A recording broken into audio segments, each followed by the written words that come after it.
As long as we are currently slamming the Democratic Party for being feckless and impotent, for failing the American people over the last 4 years, but especially for failing them over the last few days.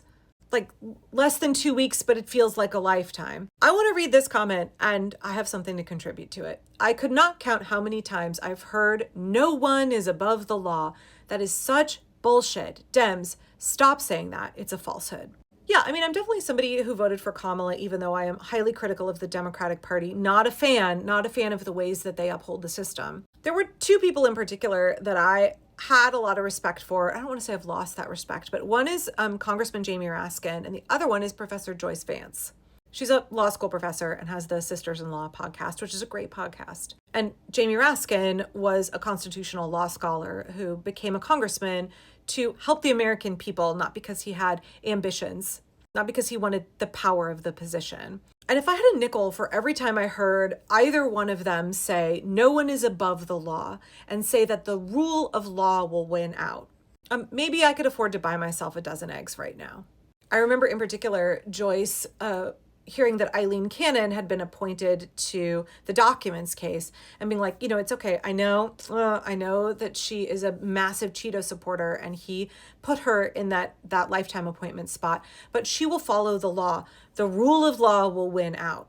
And then I remember how shocked she was when the rulings came down in a way that clearly showed that Judge Eileen had no intention of upholding the law and every intention of pandering to the Cheeto. And I remember folks being like, yes, Merrick Garland is going to be our AG. He is somebody who we can trust to uphold the rule of law, and he will make sure that justice is enacted. And then we watched him just drag his feet and position himself in a way where he prioritized deference over justice, civility, etiquette over the ruthless pursuit of justice for the American people. And I realize some people are still waiting for Democratic leadership to get their shit together and do something other than tweet or pass resolutions.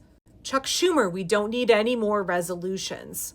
Hakeem Jeffries, what are you doing? What are you all doing to create a united opposition?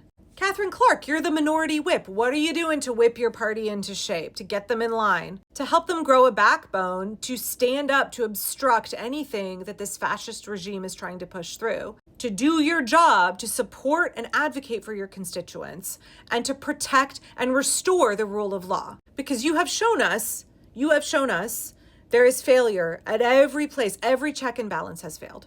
Every single one. There is no rule of law. And we obviously know that some people are above whatever law that we did have. We are supposed to live in a democracy. So what are we doing to reclaim and restore that democracy? You all keep asking us to trust institutions, and I think you want us to just wait for the midterm elections like we're going to have a midterm election. You know what? The New York Times just put out an opinion piece talking about how tyranny is instituted, how historically it has been in other countries. You know what comes after things like deporting folks and building concentration camps? Stopping elections. So if your whole plan is just that you hope the American people will get pissed off enough as you let the Cheeto roll out whatever horrendous programs that will inflict more suffering on us for the next 2 years, and hope that will make us angry enough to vote these guys out of Congress, I think you would be foolish to think there will be a midterm election. And if there is one, that it will be free and fair. Because we now have an administration that gives zero fucks about breaking the law. Because we have a Supreme Court that has made it so the president is immune, that he is not subject to the rule of law.